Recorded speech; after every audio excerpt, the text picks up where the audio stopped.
This is a 2016 Ford Mondeo Mk5 equipped with a 2.0 diesel engine. In this video, I will show you step-by-step how to replace the timing belt on this engine. First, open the bonnet. Looking directly at the engine from the front of the vehicle, the timing belt is located on the left-hand side, so a fair amount of disassembly is required to gain access. The first step is to remove the wheel, as several components can only be accessed from the wheel arch side. Raise the vehicle, remove the wheel, and then take off the plastic wheel arch liner. The liner is secured with 10mm bolts and nuts, as well as several plastic clips that need to be carefully released. There are also additional screws underneath the vehicle. On both sides of the wheel arch liner, you will find 3 screws that must also be removed. With the wheel arch liner removed, we can now move into the engine bay. The first thing we need to do is disconnect the battery. It is sufficient to disconnect only the negative terminal. Make sure the terminal is properly secured and cannot accidentally spring back into position. Next, remove the metal fuel filter bracket. This will allow us to move the electrical wiring harness out of the way, providing better access to the timing belt area and making the remaining work much easier. The next step is to support the engine. I am using a hydraulic jack for this purpose. Carefully raise the engine just enough to relieve the load on the engine mount. This will allow you to remove the bolts securing the engine mount on the timing belt side from above.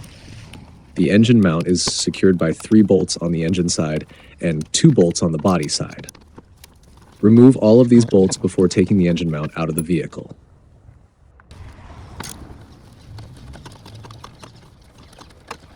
Once the engine mount bolts have been loosened, we can move on to removing the coolant expansion tank. Start by removing the retaining bolt, then release the locking tab that secures the reservoir in place. This will allow the expansion tank to be lifted upward and moved out of the way. Before removing it, disconnect the 2 hoses attached to the tank. They are secured with push-fit connections and retaining clips.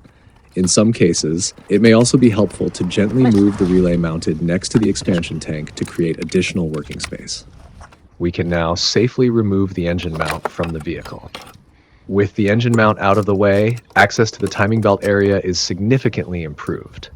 This will allow us to remove the plastic timing belt cover and continue with the disassembly process. As a first step, remove the 3 bolts securing the upper timing belt cover. Once the bolts have been removed, the cover can be lifted off, providing access to the timing belt assembly. After loosening the 3 bolts that secure the upper timing belt cover, you will also need to release the wiring harnesses attached to the cover. There are 2 retaining clips in total, one located on the side of the cover and another near the lower section of the timing belt cover. It is recommended to use a trim clip removal tool or a similar flat pry tool, as this makes it much easier to release the clips without damaging them. We can now move to the lower section of the engine. Near the crankshaft pulley, remove the rubber access cover. This will give us access to the crankshaft bolt, which we will use to rotate the engine. Rotating the engine is necessary to position it at the correct timing point. Once the engine is correctly aligned, we will be able to install the timing locking tools on the camshaft and later lock the flywheel in position. To lock the camshaft pulley in position, we will use an 8mm pin. In this case, I am using an 8mm drill bit, which works perfectly for this purpose. The camshaft pulley has 2 reference openings. You need to align the larger oval-shaped opening with the corresponding hole in the cylinder head. Once the holes are aligned, insert the 8mm drill bit through the pulley and into the hole in the cylinder head. The drill bit is the perfect size to securely lock the camshaft pulley in the correct position. Once the camshaft has been correctly aligned, remove the locking pin from the camshaft pulley. This allows for the slight movement required to correctly position the crankshaft. We can now install the crankshaft locking pin through the access hole next to the gearbox. Move underneath the front of the vehicle. Once the lower engine cover has been removed, you will have clear access to the lower part of the engine and the gearbox. From this position, you can identify the oil pan, the oil filter, the starter motor, and the gearbox. The access hole for the flywheel locking pin is located in the engine block, close to one of the gearbox mounting bolts. The hole is not easy to see with the naked eye, but it can usually be located by feel. To make it easier to identify, let's take a closer look using the phone camera. As you can see, this is the access hole where the locking pin should be inserted. In my case, I'm using an 8mm drill bit as the locking pin, as it fits perfectly. Carefully insert the pin into the access hole until it stops. At this point, it will not yet engage the flywheel. Having a second person slowly rotate the crankshaft using the crankshaft bolt while you apply light pressure to the locking pin makes this step much easier. As soon as the flywheel reaches the correct position, you will feel the pin drop into place. Once fully engaged, the crankshaft should no longer rotate in either direction. This confirms that the flywheel is correctly locked and that the crankshaft is in the correct timing position. After installing the flywheel locking tool, return to the camshaft pulley and verify that the alignment is still correct. Make sure that the 8mm locking pin can still be removed and reinserted freely. This confirms that the timing position has not shifted and that both the camshaft and the crankshaft remain correctly locked in place. This is also a good time to remove the auxiliary drive belt. To do this, rotate the belt tensioner to relieve tension from the belt. There is no need to remove either the tensioner or the tensioner pulley. Simply release the tension enough for the auxiliary belt to become loose, then remove it from the crankshaft pulley and the remaining components driven by the belt. We can now move on to the crankshaft pulley bolt. This bolt needs to be removed, but because there is a risk of it shearing during removal, it is recommended to heat it beforehand. According to the manufacturer's procedure, the bolt should be heated for approximately 4 minutes, preferably using a suitable torch. The manufacturer does not recommend using an impact wrench for this operation. After heating the bolt, carefully begin loosening it. Once the bolt starts to move, continue unscrewing it in one continuous operation until it is completely removed. Do not stop partway through the process. After removal, remember that the bolt will be extremely hot. Handle it with care and take appropriate precautions to avoid burns. With the crankshaft bolt removed, we can now take off the crankshaft pulley that drives the auxiliary belt. Behind the pulley, you will find a trigger wheel used by the crankshaft position sensor. The sensor reads its signal from this wheel to determine the crankshaft position. Handle this trigger wheel with great care during removal. Avoid bending, damaging, or deforming it in any way, as this could lead to incorrect sensor readings and cause engine performance issues after reassembly. At this stage, it is a good idea to remove the crankshaft position sensor. The sensor is secured with a single bolt, making it quick and easy to remove. Taking the sensor out now will provide additional clearance and make the water pump removal process easier later on. With these components removed, we now have easy access to the remaining 3 bolts that secure the lower timing belt cover. 2 of the bolts are located at the bottom of the cover, while the third bolt is located at the top. Remove all 3 bolts to allow the lower timing belt cover to be taken off. With the timing belt cover removed, we can see a pinkish residue on the engine housing. This is a clear indication that the water pump has been leaking coolant. As the coolant escapes and is exposed to engine heat, it often leaves behind this characteristic pink deposit. Next, move back to the upper section of the engine bay and loosen the timing belt tensioner. Once the tension has been released, the timing belt can be removed from the engine. After the belt has been taken off, completely remove the tensioner by undoing its retaining nut and taking the tensioner out. The tensioner is secured by a single fastening point, making removal straightforward. Next, remove the timing belt idler pulley. The idler pulley is secured with a single bolt. Loosen and completely remove the bolt, then carefully slide the pulley downward along its guide. Once it has cleared the guide, the pulley can be fully removed from the engine. We can now remove the water pump. The water pump is secured by 7 bolts, which can be removed using an 11mm socket or wrench. Keep in mind that the cooling system is still filled with coolant. As soon as the water pump is loosened and removed, coolant will begin to drain from the engine. For this reason, it is recommended to place a suitable drain pan or container underneath the vehicle before removing the pump. This will allow you to collect the coolant for reuse if it is still in good condition, or simply prevent unnecessary spills and mess in the work area. After removing the water pump, take it out through the lower side of the engine. Before proceeding, compare the old water pump with the new one to ensure that you have the correct replacement part for your vehicle. Before installing the new pump, It is essential to thoroughly clean the mounting surface where the pump seals against the engine. This helps prevent coolant leaks and ensures a proper seal. Carefully remove any traces of old gasket material, corrosion, or debris. Take care not to damage the mating surface. The goal is to leave it clean, smooth, and flat so that the new water pump can seat correctly and provide a reliable seal. Once the mounting surface has been properly cleaned and prepared, install the new gasket supplied with the water pump. Make sure the gasket is correctly positioned before fitting the new pump. Next, install the new water pump and secure it with the 7 retaining bolts. Use an 11mm socket or wrench to tighten them. Tighten the bolts evenly and ensure that each one is properly secured. This will help the pump seat correctly against the engine and provide a reliable, leak-free seal. The next step is to install the timing belt idler pulley. Slide the pulley back into its guide and secure it by tightening the retaining bolt. Next, install the timing belt tensioner. The tensioner can only be fitted in one correct position. There is a locating pin on the engine block, and the tensioner must engage properly with this pin. Take your time to ensure that the tensioner is correctly aligned. Once it is seated in the proper position, lightly tighten the retaining nut. At this stage, the nut only needs to be tightened enough to hold the tensioner in place and prevent it from moving off the locating pin while the timing belt is being installed.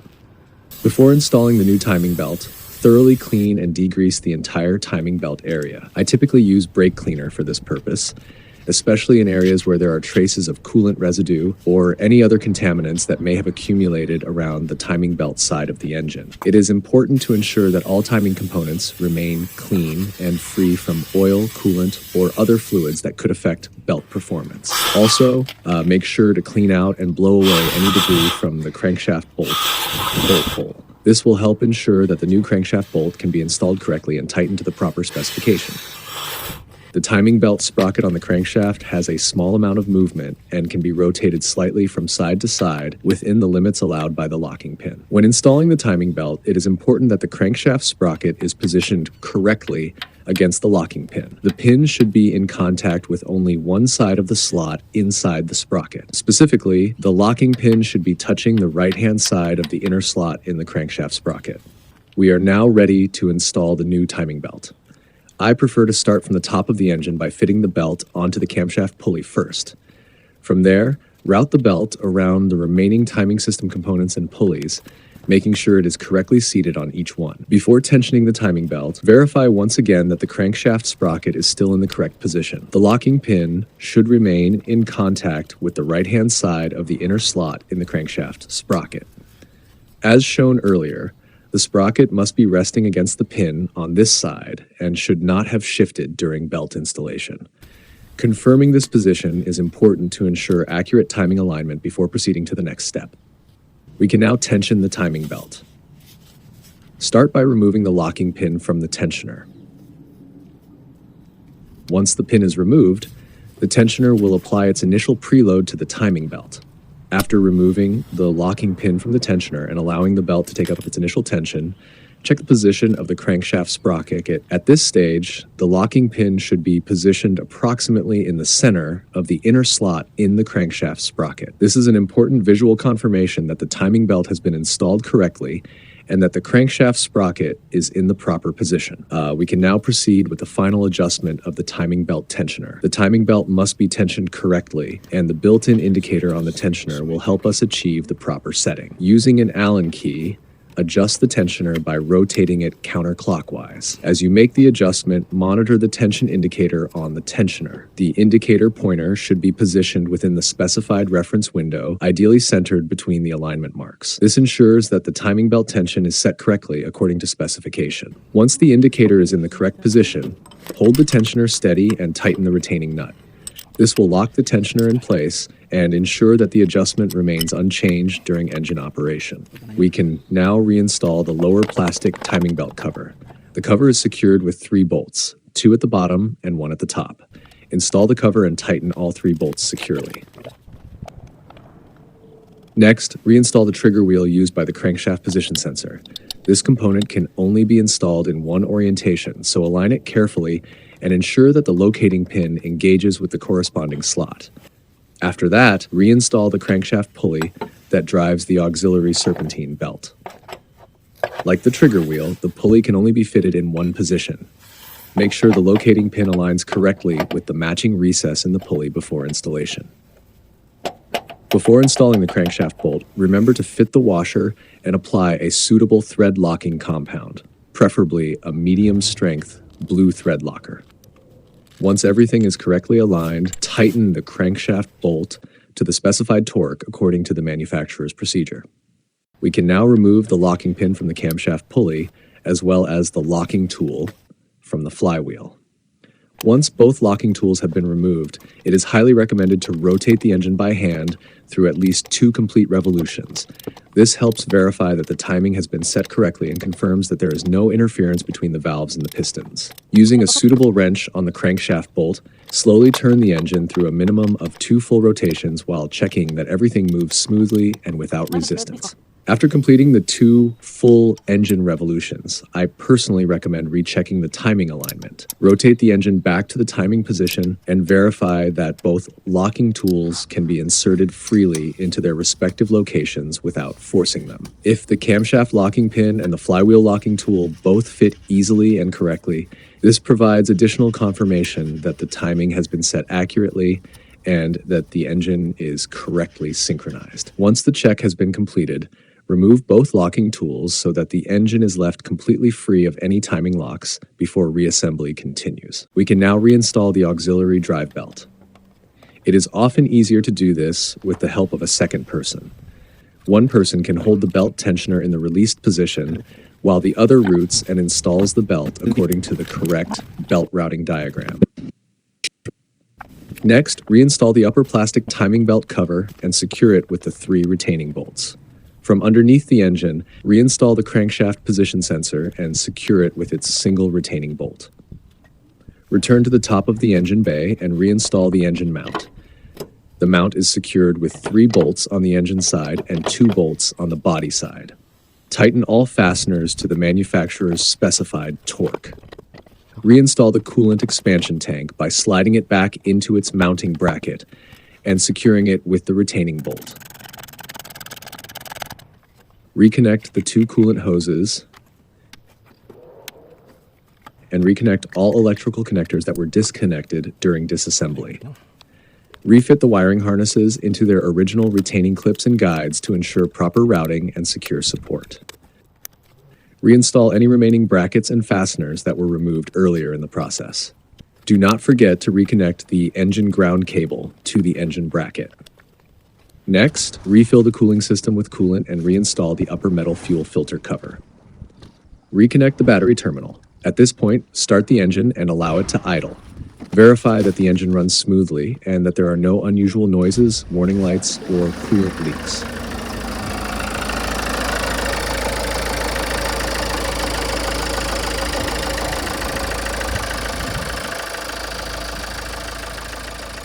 Once the inspection is complete, switch the engine off and continue with the final reassembly. Reinstall the rubber access cover near the crankshaft pulley. Refit the wheel arch liner, securing it with all screws and retaining clips to ensure it is properly supported and correctly positioned. Finally, reinstall the wheel and tighten the wheel nuts to the specified torque. The timing belt replacement is now complete. Thank you very much for watching.